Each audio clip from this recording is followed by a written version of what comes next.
This week on Cptv, Best Buddies holds their annual Best Buddies Walk on a beautiful day at the fairgrounds.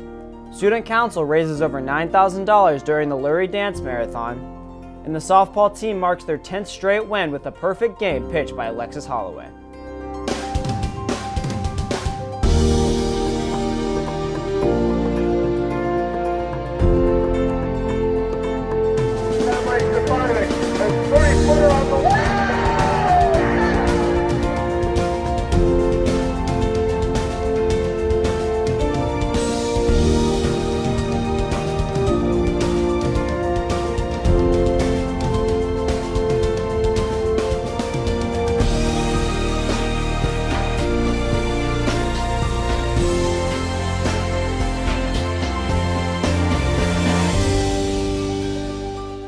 Hi, I'm Drew Zimmerman. And I'm Reese Grappentine. Welcome to Cptv. Mitch Boldo will be here with your 5-day weather forecast, and Evan Holland will bring us CP Sports highlights. Here's what's happening at Crown Point High School. Student Council hosted their annual dance marathon on Friday in the cafeteria and field house. The event raised over $9,500, which will go to support Ann Robert H. Lurie's Children's Hospital of Chicago. Dance Marathon is this awesome Student Council sponsored event where we raise money for Lurie Children's Hospital in Chicago. This year our goal is to raise $10,000. In the past we've raised around like $8,500, and I'm so excited because I feel like we have the potential this year to raise even more. A ton of hard work has gone into this. We've had like catering committee, fundraising committee, marketing committee. We've had a ton of people put in a ton of awesome hard work, and I could not be more proud of Student Council. I came out to Dance Marathon tonight because just to have a good time with my friends and, to support the cause. All the proceeds go to like Lurie's Children's Hospital, so it's nice to come out and support such an awesome event. I came to Dance Marathon because it's a good way to get out and have fun, as well as just help supporting the kids for Lurie's Children's Health Hospital. This past Wednesday, the Crown Point Community Foundation awarded many CPHS seniors with scholarships. This year's winners of the Dean White Scholarship to any Indiana school are Emma Smith and Zhejiang Yu. I'm very happy that I won this scholarship. I moved here in 6th grade and my parents moved here a long time ago. We have a restaurant in Strax. I work there every day and do my homework there and spend a bunch of my time in the restaurant. So I feel like I deserve it because I did put my full effort in the scholarship, and my family and I is very happy that I got a scholarship. Scholarship it benefits me in multiple different areas. Financially, it allows me to take classes that I want to take and not have to worry about their prices. It's going to help me save up money to even go on to an even higher degree, like my master's degree. But it doesn't just help me, it helps my mom a lot. Now she only has to worry about putting my brother and sister through college and not me. It just takes a lot of off her shoulders, I would say, and a lot off mine. On Saturday, CPHS hosted their Best Buddies Friendship Walk at the Lake County Fairgrounds. The walk was created to support individuals with intellectual and developmental disabilities and has become the #1 walk in the country. All proceeds go directly to the local Best Buddies chapters. Since 2009, a total of 70,000 participants in 46 cities have walked to benefit Best Buddies. Next week, the choir department will wrap up on this year's choir concert season with the Spring Sing Concerts. The Spring Sing Concerts include senior solos, which are the students' last time to perform in front of the crowd, and they have the opportunity to select a song to perform, which is meaningful to them. I think doing senior solos all by itself gives the seniors an opportunity to kind of show off their talent, sing a song that maybe means something to them, means something to their time here at Crown Point High School. For my senior solo, I am doing The Fools Who Dream, which is the audition song from La La Land. And it's really important to me because I'm actually going into theater and that field, and that song's kind of about auditioning and what art brings to the world. So I'm super excited to be doing it for my senior solo. My song Evermore from Beauty and the Beast means a lot to me because it was one of the first dates that I ever went out with my girlfriend to see. Spring Sing takes place tonight and tomorrow night at 6:30 p.m. Wednesday night's show will take place tonight in the auditorium and has a Disney theme. The show will end with senior solos. Thursday night's show has a new twist this year. The show will take place in the cafeteria, and the choirs will be serving hot dogs, sloppy joes, nachos, and drinks. Food will be served at 6 p.m. There is no admission cost for this concert. This Saturday, the CPHS Key Club will host their first A Cause for Pause walk to benefit the Humane Society. The event will run from 10 a.m. to 2 p.m. at the Lake County Fairgrounds. If you want to participate, just show up at the fairgrounds prior to 10 a.m. When we come back, Mitch Bold will have your 5-day weather forecast and can tell us if we can expect more warm temperatures. But first, here's a message from Excalibur Yearbook regarding yearbook distribution next week. They're here. If you created a yearbook, you will receive a confirmation card during first hour on Tuesday, May 23rd, directing you to pick up your book in the main entrance foyer during lunch. There is a limited number of unreserved books available for $80. Also, to get a sneak peek of yearbook pictures, go to the CPHS website under News Excalibur Yearbook. Finally, warm 80-degree temperatures throughout the region yesterday. Here to tell us if the warm weather is here to stay is CPTV's Mitch Bolda. This past week, temps have finally been on the rise and we've jumped up into the 80s. We will see temps go back into the 60s later this week, but before we get to your long-range forecast, let's take a look at what you can expect for the rest of today. Around noon, temps will make their ways into the 80s with partly cloudy skies. The partly cloudy skies will persist through the afternoon hours, hitting the day's high of 83 right around 3 o'clock, and those temperatures will stay the same through the evening hours.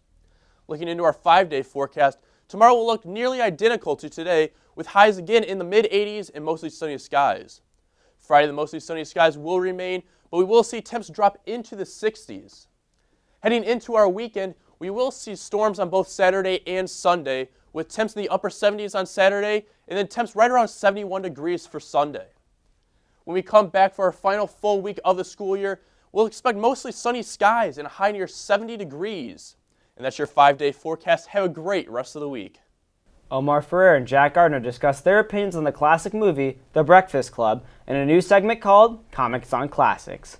Hi, I'm Jack Gardner. And I'm Omar Ferrer. And today on Comments on Classics, we'll be talking about the cult hit The Breakfast Club. For those of you who don't know, The Breakfast Club, starring Molly Ringwald, Emilio Estevez, Judd Nelson, and more, is about a various group of teenagers all sentenced to spend one Saturday morning in detention. The gimmick of the movie was that every cliche character from a 1980s high school appear on screen, from a jock, popular girl, burnout, nerd, and basket case. Jack, what did you think of this movie?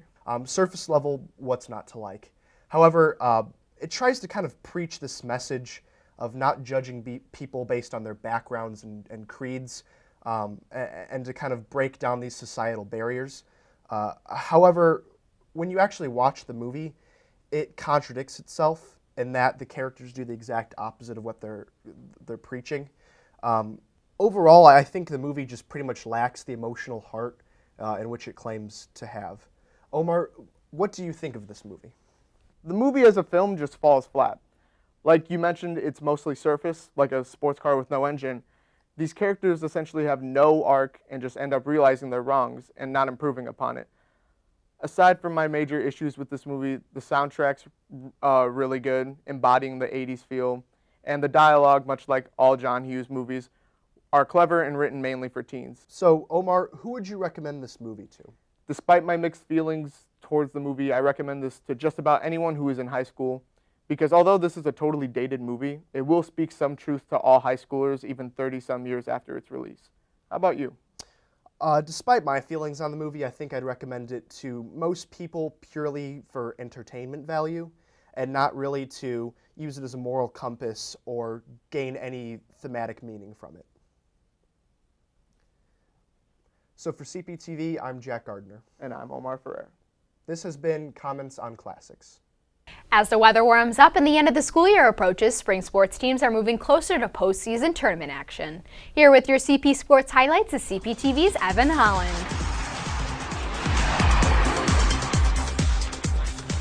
With the postseason quickly approaching, many Bulldog teams are looking to close out their regular play on a high note. This past week did not disappoint with many wins across the board. Saturday, the baseball team faced the Hobart Brickies in a non-conference game. The Dogs took the lead in the 4th inning and held it for the win with the score of 3-1. The Dogs then faced Lincoln Way West on Monday in another non-conference game. Lincoln Way came out strong with the first play being a double and eventually a run, causing the Dogs to trail behind 0-1 in the 1st inning. A triple in the 2nd inning by Lincoln Way increased the gap, but the Dogs bit back with a run of their own, with the score now 1-2 in the 2nd. CP continued to play aggressively until the 6th inning, where a Bulldog triple made the score 4-2 Dogs. The game ended with the final score of 4-3 in favor of the Bulldogs. This year we got a really good draw in sectionals. We got a bye the first round. We got probably Chester the next game. And after today, Lincoln Way West is a good team, and I feel really confident that we can go pretty far this year. We can beat Chesterton, and who knows from there. The softball team did not play until Monday, but they dominated the Highland Trojans 5-0. CP senior and Notre Dame commit Alexis Holloway led the team by pitching a perfect game. The Lady Bulldogs came out strong with a double by Mackenzie Dunlap and base hits by Gracie Frazier and Alexis Holloway. The Dogs continued to hold off the Trojans until the 6th inning, where sophomore Maggie Ballantyne led the inning with a hit and a steal. Brooke Manhattan, also a sophomore, followed with a hit and a steal of home. Caitlin Phillips also scored, ending the game 5-0.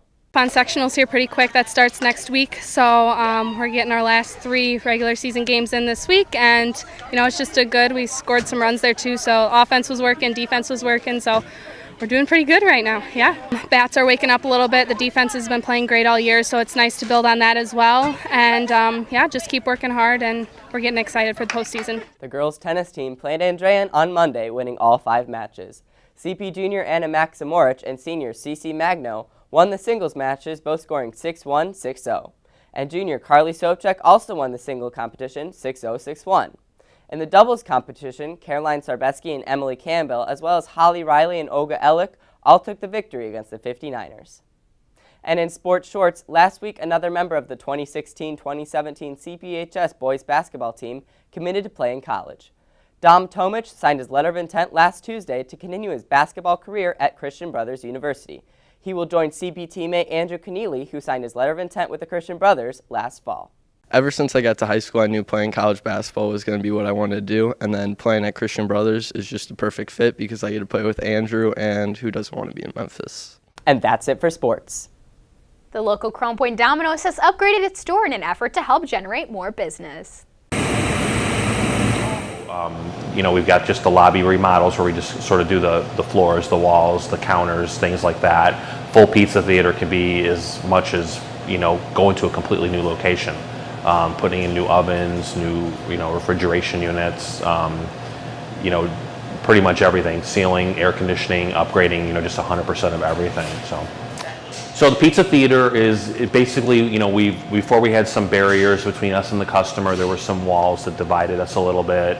You weren't able to 100% see how we were making pizzas or what we were doing. You could see some of it, but not real clear. Now we've got glass around our make lines and our counters and our kitchen. Basically the customer is almost in our kitchen. Get up on top of the stair and watch us doing the dough. And some of our pizza makers actually throw the dough in the air. So the kids like that.